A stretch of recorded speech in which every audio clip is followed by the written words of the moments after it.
Nah, kemudian berikutnya tentang hukum syara dan anwa'ul ahkam asyariyah. Jadi hukum syara itu, nah ini masalah usul sebenarnya, ini pembahasan usul fikih. Hukum syara itu, kalau kita merujuk kepada pembahasan ulama di masa lalu, hukum syara itu definisinya ada yang mengatakan khitabullah, ada yang mengatakan khitabus syari'. Nah, ini. Nah, Setaki itu mengambil khitabus syari', tidak khitabullah. Kenapa tidak khitabullah? Ada alasannya. Kalau mengatakan khitabullah, nanti orang punya persepsi seolah-olah itu hanya Al-Quran. Setaki menghindari itu. Bayangkan. Padahal itu sama-sama benernya. Milih khitabullah sama khitabus syari' aja dipilih sama beliau khitabus syari'. Karena beliau itu membayangkan nanti kalau dipilih khitabullah, konsekuensinya orang akan punya persepsi begini. Gitu. Sampai begitu dipikirkan oleh beliau. Nggak asal jeplak gitu. Nggak asal jeplak, Masya Allah. Ya. Nah, jadi karena itu kalau Anda melihat di kalangan para ulama usul, dua-duanya dipakai. Ada khitabullah, ada khitabus syari'. Nah, tapi beliau pilih khitabus syari'. Kenapa? Karena syari' itu lebih umum daripada khitabullah. Yang ingin beliau sampaikan khitabullah di situ adalah Al-Quran. Yang kedua sunnah. Termasuk apa yang ditunjukkan oleh Al-Quran dan Sunnah. Apakah itu cuma sahabat maupun qiyas. Itu masuk semua. Supaya itu masuk semua, maka beliau tidak memilih kata khitabullah. Tapi beliau memilih kata khitabus syari'. Nah itu. Yang kedua, al-muta'alik bi af'alil ibad. Al-muta'alik bi af'al. Kenapa harus af'al? Karena hukum syara' itu ada dua. Ya. Ada, ini penjelasan ulama usul juga di dalam kitabnya Syarah Aqidah Nasafiyah. Itu disebutkan hukum syara' itu ada dua. Ada hukum yang terkait dengan asliyah i'tiqadiyah, berarti itu akidah. Asliyah i'tiqadiyah itu berarti akidah. Ya, usul dan terkait dengan keyakinan. Yang kedua adalah amaliyah far'iyah atau far'iyah amaliyah. Jadi furu' cabang dan amaliyah terkait dengan perbuatan. Nah, inilah yang masuk di dalam al-muta'alik bi af'al. Berarti semua anggota tubuh kita itu dimasukkan di situ. Omongan, ucapan, perbuatan fisik semua masuk di situ. Itu a'mal, muta'alik bi af'al atau ya a'mal tadi, ya. Nah, kemudian beliau memilih ibad, tidak memilih mukallafin karena beda. Kenapa tidak memilih mukallafin? Kalau mukallafin itu nanti hanya dua. Ya. Orang yang balik dan orang yang berakal. Padahal hukum syara itu tidak hanya mengatur perbuatan orang balik sama orang berakal. Hukum syara itu juga ngatur ya, hartanya orang gila, zakat fitrahnya anak yang baru lahir. Gitu. Ya toh? Ini milih definisi itu dipikir sampai begitu. Makanya definisi ini yang paling kuat, definisi yang paling jami' dan mani'. Gitu. Jadi ada ceritanya di balik definisi itu ya. Baik. Ini kalau kuliah S berapa nih? Ya. Nah, itu hukum syara. Ya, jadi ada. Nah, jadi hukum syara itu kalau dibagi ada dua.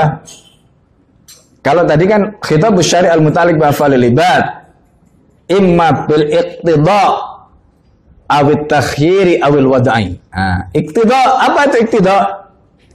Iqtida itu adalah talab, permintaan. Talab itu ada berapa? Talab itu ada dua, talabul fi'li dan talabut tarki. Perintah untuk melaksanakan dan perintah untuk meninggalkan. Perintah untuk melaksanakan itu talabul fi'li itu ada yang jazim, berarti hukumnya wajib. Yang kedua ghairu jazim berarti hukumnya sunnah. Kalau talabut tarki perintah untuk meninggalkan. Meninggalkan itu yang jazim berarti haram. Ada yang ghairu jazim berarti makruh. Itu iqtida. Itu iqtida, imma bil iqtida. Nah, itu maknanya iqtida. Iqtida itu maknanya talab, perintah, tuntutan. Yang kedua, takhir. Takhir itu apa? Ibahah. Bainal fi'li wa tarki, antara mengerjakan dan meninggalkan. Nah, itu takhir, mubah.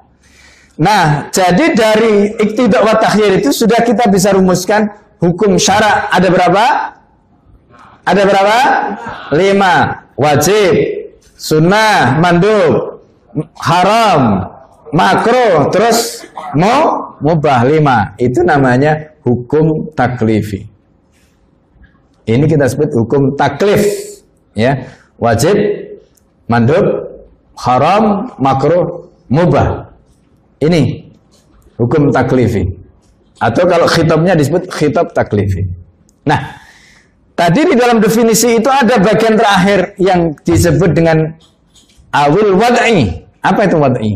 Wad'i itu adalah keadaan. Wad'i itu adalah situasi dan kondisi. Itu wad'i. Maka yang dimaksud dengan hukum wad'i itu apa? Hukum yang menghukumi hukum taklifi. Jadi hukum yang menghukumi hukum taklifi. Apa itu? Misalnya sholat hukumnya wajib, tapi Anda tidak bisa menjalankan kewajiban kalau tidak ada hukum sebab. Sebabnya apa? Yaitu masuknya waktu, tergelincirnya matahari, tenggelamnya matahari, dan sebagainya. Itu namanya sebab. Jadi hukum sebab ini masuk dalam hukum wad'i menghukumi hukum taklifi. Hukum taklifi tidak ada hukum wad'i, nggak bisa. Contoh, sholat wajib. Kalau kita di kutub nggak ada matahari, bagaimana caranya? Nah, ini berarti bicara soal hukum taklifi dan hukum wad'i, karena hukum taklifi dengan hukum wad'i itu jadi satu. Nah, dalam kondisi tertentu kadang-kadang hukum wad'i itu diabaikan karena hukum asalnya adalah hukum taklifi. Contoh begini, Anda misalnya di penjara. Di penjara itu ya wajib sholat, tapi mau sholat nggak bisa. Kenapa? Nggak ada wudu, tempat wudu. Nggak mau tayamum, nggak bisa. Mau ganti baju, nggak bisa. Terus bagaimana caranya dalam kondisi seperti itu? Misalnya kita kalau dulu zaman dulu sama mahasiswa itu ada kereta api, ya kayak pindang gitu, ya kayak ikan pindang, kereta api apa KRL apa KRD atau apa dulu itu namanya. Ya. Jadi orang naik kereta api itu masya Allah saking banyaknya itu, nggak ada airnya, wes pokoknya serba darurat lah zaman dulu itu. Dalam kondisi seperti itu bagaimana kita mau sholat? Wudu nggak bisa, tayamum nggak bisa. Mau ganti pakaian nggak bisa, terus bagaimana? Nah disinilah kalau kita bicara dalam konteks hukum taklifi, waktunya sholat wajib, tapi wajibnya sholat kan nggak bisa kita kerjakan karena apa? Nggak bisa wudu. Terus bagaimana kalau nggak bisa wudu? Nah, saya tadi menjelaskan di dalam kitab Ahkamus Sholat. Dalam kondisi seperti itu, sholat saja, karena hukum asalnya adalah yang wajib sholat. Gitu loh.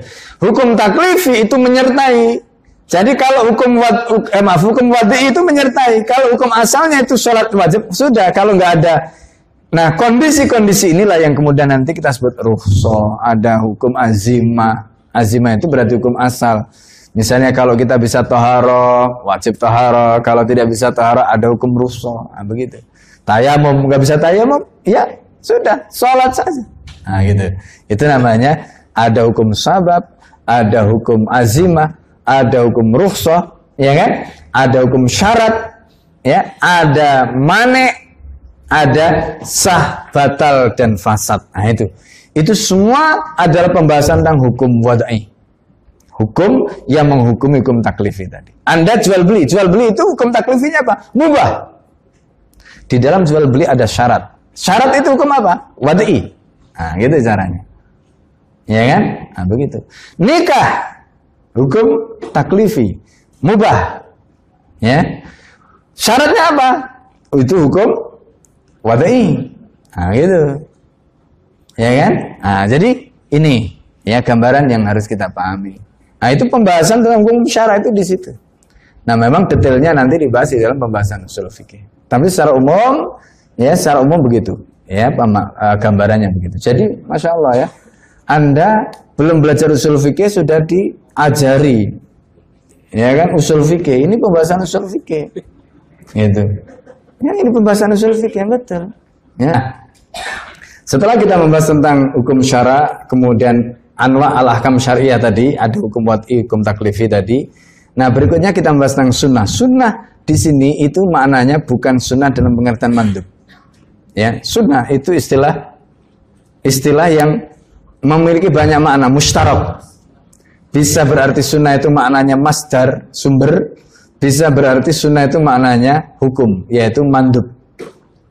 Ya kan? Nah, sunnah yang kita maksud di sini itu adalah sunnah dalam pengertian masdar, sumber. Pembahasan tentang at-ta'assi bi af'il Rasul, meneladani perbuatan Rasulullah, ini pembahasan yang sangat penting. Di dalam kitab usul fikih, tidak semua kitab usul fikih membahas pembahasan ini. Hanya kitab usul fikih yang kitab induk yang membahas ini.